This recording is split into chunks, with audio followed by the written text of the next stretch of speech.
This coming Friday, the MSC Mission Office has a meeting of the board, and in that board meeting we will present some projects for approval and if that approval is given, then we'll send the money out. We've already processed them and calculated how much money we have for each project category, and we'll be allocating monies to those things. So this is Mission Alive. You're with Roger from the MSC Mission Office. Notably, there's a couple of projects that applications are in from the Congo and from Cameroon. There's two from Democratic Republic of Congo for water projects in the big city, in the capital city of Kinshasa. When I saw that, I had to look twice. I thought, these two places are in the middle of a big city. Where is the town water supply? And this is precisely the point. The town water supply is either non-existent or inadequate or unreliable. So in the middle of the city, they have to put down a bore well with a pump and pump up to a tank.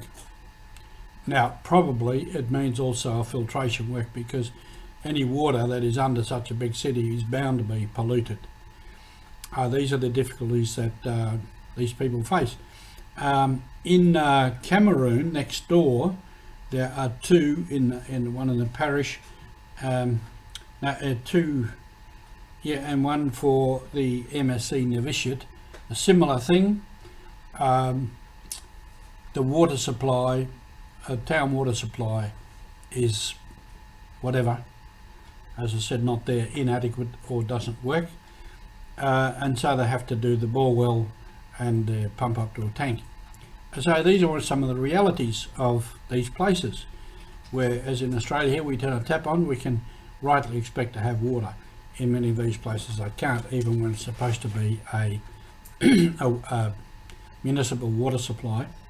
There's one here on the list too for the OLSH Sisters in Port Moresby at Barocco, for their house there. I know that house, I know it well.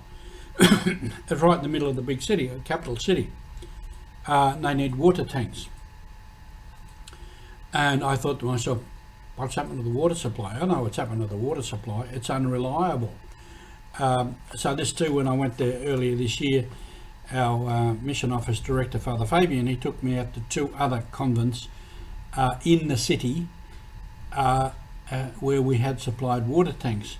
Now, what they do, they are connected up to the roof system with gutters and pipes to fill up when it rains, but they're also connected to the town water supply, so that when there is water, when the water is flowing, then the tanks fill up and they have water, because they can go for on and off for days or for longer periods of time where there is no water supply, either because there's problems with the water supply coming from up in the mountains, or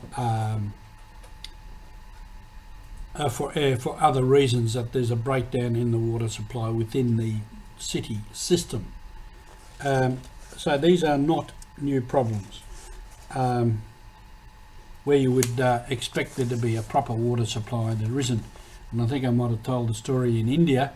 We went out to a remote place and we pulled in. There was a little church, and we pulled in and there was a big yellow tank. Big yellow tank, must have been a couple of 1,000 litres. And I said, he said, our tank.